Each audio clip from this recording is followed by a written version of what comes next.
We'll guide you through how to delete a list in Trello.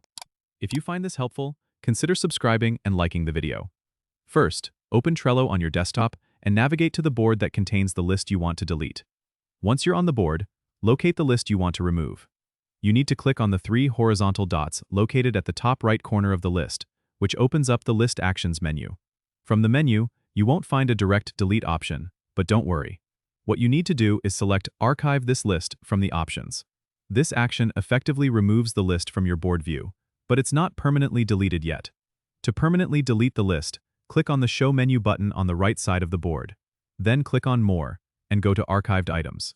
Here you will find the list you just archived. Click on the Delete option next to the list to permanently remove it from your Trello board.